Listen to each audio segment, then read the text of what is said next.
1988 წელს საერთაშორისო კონგრესზე ბუდაპეშტში განაცხადა, რომ ფესტოს დისკოს წაკითხვა უნდა მოხდეს ქართველურ ენაზე. მის შემდეგ ჩამოვიდა ბატონი ჰერბერტ ზებიში თბილისში 1990-ში და მანამდე იყო სხვა თეორიები, რა ვერ კითხულობდნენ ხო როგორც ფესტოს დისკოსთან დაკავშირებით, როგორც გაშიფრის თვალსაზრისით ძალიან ბევრი ცდილობებია სხვადასხვა ენაზე. რადგან თქვენ ახსენეთ არტურ სერაპევანსი 1900 წელს პირველად ჩავიდა და მან გათხარა კნოსოსის სასახლე. და უკვე სოფლიო და მან პირველად აღმოჩენის დღიდან დაიწყო ფესტოს დისკოს როგორც მეცნიერული შესწავლა. მოგეხსენებათ, რომ 1908 წელს 3 ივლისს აღმოჩინეს ფესტოსის დისკო, ეს ყოფილი ქალაქი სახელწოდება არის ფესტოსი და დისკო, რადგან მრგვალი ფორმისა, ამიტომ დაერქვა. მისი სისქე არის 3 სანტიმეტრი, დიამეტრში არის 16 სანტიმეტრი. ორივე მხარეზე არის დაბეჭდილი. ეს არის სველი თიხაზე, ჯერ აიღეს ოქროს ყალებები და დარტყმის შედეგად მიიღეს ფიგურები, ამოიბურცა და მერე გამომწვარი ცეცხლში. დროთა განმავლობას გაუძლო ამ ფესტოსის დისკომ და ჩვენამდე მოაღწია. მის შემდეგ, როგორც მოგეხსენებათ, სერაპევანსმა პირველად გამოთქვა ყველაზე საინტერესო ვერსია, რომ ფესტოსის დისკოს წარწერა ეს შეეხება საგალობელია დედაღვთაებისადმი მიძღვნილი. ანატოლიური ღვთაებაზე საუბარი. ანატოლიური დედაღვთაება ეს არის ზოგჯერ რეა კიბელა ან შეიძლება ვთქვათ ნანა. ეს ღვთაება ხეთებშია შემონახული. ჩვენთანაც იყო ეს ღვთაება. ბევრი არქეოლოგიური მასალა დასტურებს ღმერთების დედა. ღმერთების დედა, 1000 ღმერთის დედა არის თვითონ რეა კიბელი. საერთოდ კრედა საინტერესო არის იმ კუთხით, რომ თვითონ ზევსი, არაბერძნული წარმოშობის ზევსი დაიბადა დიხტეს გამოგვაბულში და იმ ადგილს ლაზითი ქვია კიდევ დღემდე. სასწაულია. დაბადების პროცესში სწორედ ხდება ასეთი მითოლოგიური ინფორმაცია გვაქვს ჩვენ ბერძნული მითებიდან, რომ რეა კიბელემ როცა შვა თვითონ ზევსი მაგ დროს იცავდნენ მამისგან, კრონოსისგან, რომ არ გადაეყლება შვილი კორიბანდები. კორიბანდებთან დაკავშირებით ჩვენ გვეუბნება სტრაბონი, რომ ესენი არიან კოლხები ან მარგიანატან. მარგიანა მოგეხსენებათ, რომ არის ჩრდილოეთ ავღანისტანი და მას ორიგინალში ქვია მარგუ, რაც თანამედროვე ქართულად ითარგმნება მოაზისად, მიწათმოქმედად. შესაძლებელია ეს რამე კავშირში იყოს მეგრელთან, მარგალთან, მარგულთან. თუმცა ეს არ არის დადასტურებული ჯერჯერობით. ფესტოს დისკოს ნახატნიშნები ძალიან გავს უკვე არქეოლოგიური მასალით ნაპოვნი ნიმუშებით ჩვენს ნიშნებს. ეს არის გამოხატული უფრო გვიან საეკლესიო ჩუქურთმებზე არის საუბარი. ძველ რუკებშიც არის ეს ნიშნები მოცემული, მაგალითად იქ მუზარადი არის ნახატნიშანი ფესტოს დისკოზე და ასევე ოქროს საწმისის, ანუ ვერძის ან შესაძლებელია ხარისწყავი იყოს. ეს ევსტროფის სოფლიო რუკაზე არის აღნიშნული. ჩვენ პოულობს სხვა ნახატნიშნებს, რომელიც დადასტურებისთვის საჭიროა, რომ ყოველივე ნახატნიშანს გაერკვეს სხვა რამაში, რომ არ აურიოთ და ყველა არქეოლოგიური მასალა ჩვენ ვიპოვეთ აბსოლუტურ ნიშანია. 31 უჯრა, მეორე მხარეზე 30 უჯრა. სულპირატო შეხედა მასე კალენდარი გონია, მსგავსი არის აზტეკებსაც. ქარეთაწრეზე არის 12 უჯრა და ამიტომ მიაჩნდათ, რომ ხო არ არის კალენდარი. სწორედ აქ კალენდარიც არის გათვალისწინებული, იმიტომ რომ საგალობელი იგება ასეთ ნიშნულობით, ასეთი ფორმებით. და ერთ მხარეზე მზის ნიშნით იწყება, ეს ვარდულია აია, მეორე მხარეზე მთვარის ნიშანი მუზარადი. ეს შესაბამისი არქეოლოგიური მასალების შეჯერების შედეგად ვამტკიცებთ. და თვითონ ამ ვარდულს სუხანსაბადს გვეუბნება, რომ ეს არის მზის ნიშანი. ხო, ვარდული თვითონ თავისი მითქი. და ეს ჩუქურთმები ჩვენთან საკმაოდ ბევრჯერ ხდება. მაგალითად წიგნები, კვლევები არსებობს, მაგალითად არქეოლოგიური კვლევების გარდა არქიტექტურაში არის ლონგინონ სუმბაძის წიგნი დედაბოძებზე, ეს ნიშნები გამოხატულია.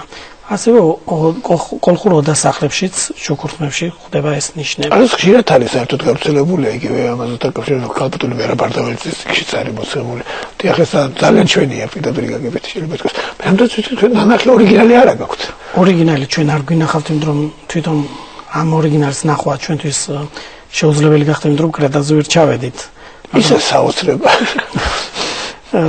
ისე მოგეხსენებათ, რომ ეგვიპტური იეროგლიფების გამშიფრავი ჟან-ფრანსუა შამპოლის თვალისწინად ნახია. შამპოლი არის ჩასული ნამდვილად, მაგრამ უდაც ვიცი ლადიკას სამუშაო და მის გასაშიფრად, ანუ ამ მოსაკითხავად ჩვენ პირდაპირ ნამდვილად ფესტოს დისკოს ვერ დავიწყებდით წაკითხვას, იმიტომ რომ ამისთვის საჭირო იყო საკმაოდ ბევრი ინფორმაციის შეჯერება. ჯებისმა ვერ წაიკითხა, მხოლოდ გამოთქვა აზრი, რომ მას ჰქონდა ვერსია ჰქონდა. მას ჰქონდა ზოგიერთი მარცვალი, რომელიც წაიკითხა ჩვენს გაშიფრულს და ემთხვა. ასე სხვა მკვლევარების 1500 მეცნიერი გახლავთ, რომელიც მუშაობდა ფესტოს დისკოს გაშიფრვაზე და იმათი მარცვლებიც კიდე ემთხვა ჩვენთან გაშიფრულ მარცვლებს. როგორ უნდა დაგვეწყო ჩვენ ამის გაშიფრვა?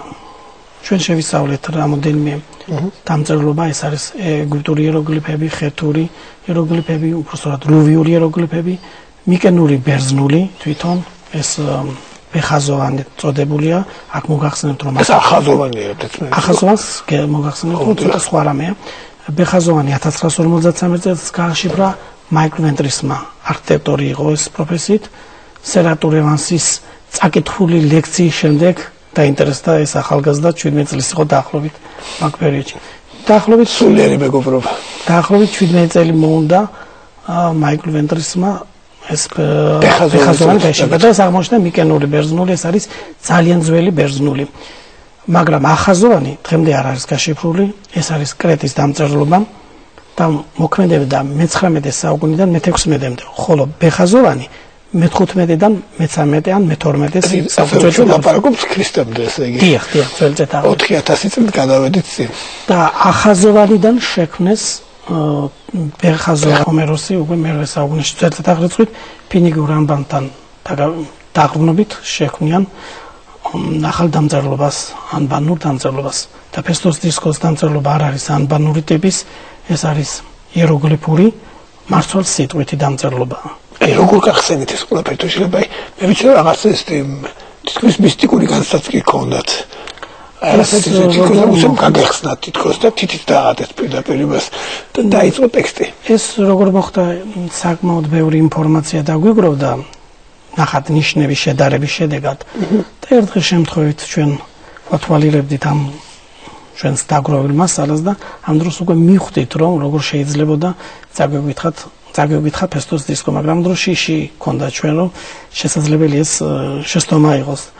მაგრამ დავწყნარდით, თვალები დაფუჭეთ ასე რომ თქვათ და შევთხოვეთ უფალს რომ თუ უფლის ნება არის, მაშინ ჩვენ გავხსნით ამ საიდუმლოს. და დახუჭვის შემდეგ ესე თითი დავადეთ ჩანს რომ ძალიან მთავარ ადგილს დავადეთ. პირდაპირ დაადეთ. ჩვენ დავადეთ იმ ადგილს, სადაც არის ნახატ ნიშნები, ესეთი წარმოდგენილი, ეს არის ნერგი, შროშანი ან ლოტოსი, მერე მტრედი, ნერგი და ისევ ქალღმრთი. პირველი თევზი იყო შეგვეშა, თევზი, შროშანი, ნერგი და ქალღმრთება. ჩვენ ახლა უკვე ვიცით დაახლოებით, რადგანაც უკვე თევზი ეს ვიცით, ორიგინალურ ენაზე უნდა აღვადგინოთ პირველი მარცვლებით. სიტყვა მეგრულში არის შემონახული თევზი ჩხომი, მაგრამ ასევე არის შემონახული ზემო იმერულ დიალექტში ჩხამი. პირველი მარცვალი უნდა გვეღო ჩვენ. ჩხომიდან ჩხო. მეორე მარცვალი არ გჭირდება, წაკითხვის დროს ესეთი წესია. მეორე ნახატნიშანი არის თვითონ შროშანი, შროშანს ფაი არის მისი წაკითხვა. მერე მოდის თვითონ მტრედი, ნერგი არის ნე მისი წინსართი, მერე მოდის მტრედი, რ არის მისი ძირი წინსართი და მერე არის ქალღმრთება ნანა, ანუ ნას კითხულობ. და ეს თელი ტექსტის აგების დროს ჩხოფაი ორონე ნანა გამოვიდა. ჩხოფაი არის გასროსნებული, გამზიანებული ეს რომ თქვათ. ორონე არის ღმერთი ორიგინალში და ნანა თვითონ ეს არის გასროსნებული დედა ღმერთი. როცა ჩვენ წავიკითხეთ მაგ დროს დაახლოებით ვთქვათ ძალიან ისეთი შტაბიშვილება გქონდათ, რომ აი სიკვდილის პირამდე მივედით, იმიტომ რომ მე ვიცოდი უკვე მე როგორც პროფესიით მათემატიკა მომიწია ბევრი დამწერლობების შესწავლა და ჩემთვის გრაფიკულად უკვე ფესტოს დისკოს წაკითხვა მთლიანად იმ ღამეს შევძელი მთლიანად. ერთ ღამეში წავიკითხეთ. მის შემდეგ ჩვენ ვეძებდით დამადასტურებელ დოკუმენტებს, არქეოლოგიურ მასალას. ჯერ ჩვენ წავიკითხეთ და მე შევისწავლეთ სხვა რაღაცებაში ჩავღრმავდით იქ სიტყვების ციგნებს და ამიტომ საერთოდ მეცნიერებთან ურთიერთობა ახლა აკადემიკოსებთან და ასე ვთქვათ კლასიკურ ასე ვთქვათ სფეროებთან როგორ წავიდა ახლა არ იქნებოდა თლაც უღრუბლო ხო? ჩვენთან მოულოდნელი არ ყოფილა ეს იდეა და ახლობით რომ ფესტოსის დისკო ყოფილიყო პროტოქართული კოლხური ენაზე შესრულებული, მაგრამ ჩვენ გვჭირდებოდა მეცნიერებისთვის ავტორიტეტი ან მეცნიერებისთვის დამადასტურებელი საბუთების წარდგენა. ჩვენ საუბარი გქონდათ ბატონ თამაზ გამყრელიძესთან. ბატონ თამაზი არაჩვეულებრივად შეხვდა ამ იდეას, მას აქვს საკითხული ჩვენი მასალები, ძალიან მოწონს და გახრთოვანებულია ერთი სიტყვით რომ ვთქვათ. ასევე გქონდა ჩვენ რომ დაწესებულებაში გარჩევა თემის. ზოგჯერ არიან სხვანაირი აზრის, ისიც კი თქვა მეც წავიკითხავდი ზოგმა თქვა, იმიტომ რომ იმდენად მარტივად არის ჩვენ უკვე წარმოდგენილი გვაქვს ეს უკვე მარტივად. კარგია, გაკეთებოდა და აკითხავ რა თქმა უნდა. იქ დამწერლობაც არსებობს და სახელმწიფოებრივად რა თქმა უნდა შესაძლებელია რომ ითქვას. ჩვენ ამასთან დაკავშირებით უпростоრად უცხოელ მეცნიერებთან საუბრები მქონდა ჩვენ თბილისშიც ბევრი იყო ჩამოსული, მიმოწერაც გვაქვს. დაახლოებით წერილთა რაოდენობა ძალიან ბევრია, 7000 აჭარბებს. თვითონ მიწერმოწერილი ხო? არა, დაინტერესება. ჩვენ აქედან გვაინტერესებდა მხოლოდ 10 მეცნიერის აზრი, ვინც უშუალოდ მუშაობდა ფესტოსის დისკოზე და მათ საკუთარი თეორია აქვთ. და აღიარების დროს ეს ტექსტები, რაც მათ ჩვენ მოგვაწოდა უბრალოდ წერილში რაც არის აღნიშნული, თანხმობის ტექსტები აქვს ჩვენ. ჩანს რომ მაგრამ ამას სჭირდება უფრო საერთაშორისო მნიშვნელობით კონგრესი, რომ ჩვენ ეს გავიტანოთ. ამ კონგრესზე უნდა იყოს გარჩევა, ეს ოპონენტები უნდა იყოს სოფლიო მასშტაბით მოწვეული და ამის შემდეგ უნდა მოხდეს ფესტოსის დისკოს საკითხვის როგორც ასეთი საკითხად მოხდა მისი აღიარება. გადასახლდნენ ამ ტერიტორიიდან, შეავიწროეს ბერძნებმა. დაიწყო დაახლოებით ძველი წელთაღრიცხვის მე-15 საუკუნეში. თუმცა იქამდე 500 წლით ადრეც იყო ასეთი მცდელობა, მაგრამ პირველად მოახერხეს კონტინენტალურ საბერძნეთიდან გადაასახლეს ხალხი და შემდეგში მცირე აზრითაც მოხდა ამ ხალხის გადასახლება. ზოგი ბერძნული ტომი გახდა. უბრალოდ თან დაკავშირებით არის საუბარი, რომ იტალიაში ეტრუსკები არიან პელაზგური წარმოშობის.